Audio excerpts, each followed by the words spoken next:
रीवा शहर के रानी तालाब में स्थापित मां कालिका का मंदिर लोगों की आस्था का केंद्र है। ये मंदिर करीब 450 साल पुराना है। तत्कालीन महाराजा व्याघ्रदेव सिंह ने इसे बनवाया था।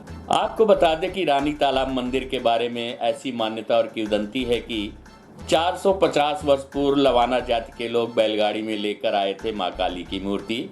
कहते हैं कि जमीन में रखने के कारण मूर्ति हिली ही नहीं, जिस कारण मां की मूर्ति को वहीं स्थापित करना पड़ा। आपको बता दें कि मंदिर के प्रधान पुजारी देवी प्रसाद ने बताया कि मां काली की मूर्ति आज जहां स्थापित है उसके चारों तरफ जंगल था। सैकड़ों वर्ष पूर्व लवाना जाति के व्यापारी मां कालिका के मूर्ति को बैलगाड़ी में लेकर रीवा आए थे। व्यापारियों ने अपनी यात्रा के दौरान रीवा स्थित जंगल में डेरा डाला और इमली के पेड़ के नीचे मां काली की मूर्ति को स्थापित कर दिया। सुबह जब व्यापारियों ने मां की मूर्ति को उठाने की कोशिश की तो वो हिली तक नहीं। बहुत कोशिशें करने के बाद जब मूर्ति हिली तक नहीं तो व्यापारी मां की मूर्ति को वहीं छोड़कर यहां से चले गए।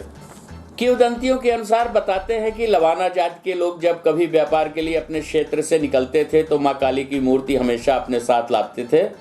मां काली ने लवाना जाति के मुखिया को चेतावनी स्वरूप कहा था कि अगर मुझे जमीन पर रखा गया तो मैं वहीं स्थापित हो जाऊंगी।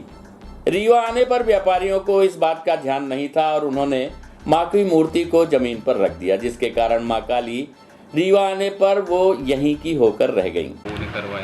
देखिए, ये जो तो हम यहाँ के पुश्तैनी पुजारी हैं। हमारी यहाँ 8 पीढ़ी बीत गई है। 8 पीढ़ी से निरंतर जो है माँ की सेवा हमारे पूर्वज द्वारा यहाँ की जाती थी और ये बहुत पुरानी, लगभग 450 वर्ष पुरानी बात है। रजवाड़ों के द्वारा जो है इस मंदिर की देख रेख इत्यादि सब व्यवस्था देखी जाती थी और ये लमाना उस ज़माने में चलते थे। पहले वो व्यापारी हुआ करते थे। तो ये जो मूर्ति है इसको कहीं से वो ला रहे थे। ये कहाँ से ला रहे थे इसका कोई हमको जानकारी नहीं, इसका कोई इतिहास नहीं हुआ है। तो वो जब वहाँ लेने गए तो ये मूर्ति वहाँ स्वप्न उनको दी कि भाई ऐसा है कि हमको ले चलो, जहाँ एक बार रख दोगे वहाँ से मैं नहीं उठूँगा। अच्छा, जो लमाना बैलगाड़ी में लाद के लाए वो जो है तो यहाँ जंगल था। यहाँ जहाँ माँ बैठी हुई है यहाँ एक इमली का बहुत बड़ा वृक्ष था।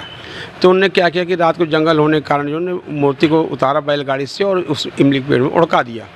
उड़का देने के बाद जो है फिर अपना रोटी पानी बनाए खाए पिए और जब सुबह उठाने लगे तो मूर्ति उठी नहीं। जब नहीं उठी तो उनने फिर 2-4 लोगों को और यहाँ बुलाया, जंगल के पास जो रहते थे। तो उन लोगों ने हाथ लगाया, मूर्ति नहीं उठी तो फिर उन्हें छोड़ के चल दिए। फिर इसके बाद जो है माँ ने राजा को स्वप्न दिया कि भाई ऐसा कि मेरा स्थान बनवा, हम आपके राज्य में आ गए। फिर राजा इसकी पूरा संचालन देख रेख करते थे। फिर इसके बाद जो तो जैसे जैसे समय बीतते जाते थे तो विश्वनाथ सिंह के ज़माने में जो है माता जी का स्वर्ण का श्रृंगार बनवाया गया। तो माई का स्वर्ण का श्रृंगार आज भी वो श्रृंगार जो अष्टमी और नवमी को बृहद सोने का होता है। और ये केंद्र बिंदु में बना हुआ मंदिर, ये चारों तरफ जो तालाब बना हुआ है इसमें पूर्व में जो है तो भगवान भैरव जी का मंदिर है, पश्चिम में माँ काली का मंदिर है, उत्तर में भगवान शिव का मंदिर है और दक्षिण में जो गणेश सिद्ध विनायक का मंदिर है। और बीच तालाब के सरोवर के बीच में भगवान शिवलिंग की मूर्ति अलग से है। क्योंकि ये जब मंदिर बनते थे, रजवाड़ा बनवाते थे तो इसको केंद्र बिंदु में सबके परिवार को रख के बनाया करते थे। तो इनके सब परिवार हैं। वहीं मंदिर से जुड़े लोगों के अनुसार वर्ष 1956 के समय मंदिर की सुरक्षा व्यवस्था कुछ खास नहीं रहती थी, जिस कारण 2 चोरों ने मंदिर में रखे मां के आभूषण चोरी करने का प्रयास किया। लेकिन इसके पहले कि वो आभूषण लेकर मंदिर से भाग पाते उन चोरों के आंखों की रोशनी चली गई। सुबह जब तत्कालीन पुजारी भुवनेश्वर प्रसाद उठे तो चोरों ने उनसे अपनी आपबीती सुनाई और मां के चरणों पर गिर पड़े। तब पुजारी के मां से प्रार्थना करने पर उन्हें मां ने उनकी ज्योति वापस कर दी। आपको बता दें कि मां कालिका मंदिर की देखरेख सहित समस्त व्यवस्थाओं की जिम्मेवारी रीवा राजघराने द्वारा की जाती रही है, किंतु कुछ समय पूर्व मंदिर का दायित्व शासन के हाथों में चला गया, जिसका निर्वहन अब प्रशासन द्वारा किया जाता है।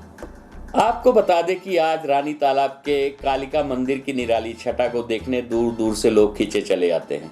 चारों ओर हरियाली और अगाध जलराशि के साथ सुबह सूरज की किरणें जब पानी पर पड़ती हैं तो यहाँ की छटा निहार कर लोगों को एक अजीब सी तृप्ति का एहसास होता है।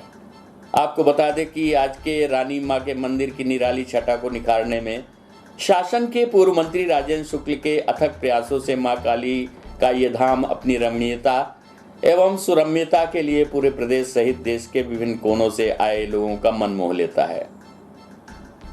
आइए सुनते हैं इस संबंध में पुजारी देवी प्रसाद से प्राप्त जानकारी के अंश। और कहा जाता है कभी यहाँ चोरी वोरी की कोई घटना हुई? हाँ, एक बार दो ऐसी चोरी की घटना हुई थी। तो भगवती ने जो हमारे माता जी के बगल में अन्नपूर्णा देवी हैं, तो जब वो चोर लोग उस सामान को उठा के ले जा रहे थे तो भगवान ने उनको अंधा कर दिया। तो भगवती ने जब अंधा कर दिए तो वो चुपचाप बैठे रह गए। और हमारे उस समय ये बाबा के ज़माने की बात है। तो जब बाबा हमारे उठे और देखे तो वो दोनों अंधे होकर बैठे हुए थे। तो उन्होंने कहा कि भाई तुम लोग कौन हो? तो बोले कि भैया हम चोर हैं, हम माता जी के जेवरात लेके जा रहे हैं। तो हमको भगवती ने अंधा कर दिया, तो हमको कुछ दिखाई नहीं देता। भगवती से कष्ट ऐसा करिए कि हमको दिखाई दे दे और हम अपना क्षमा मांगना चाहते हैं। भगवती ने फिर उनको क्षमा कर दिया, तो फिर उनको फिर दृष्टि में दिखाई देना शुरू हो गया।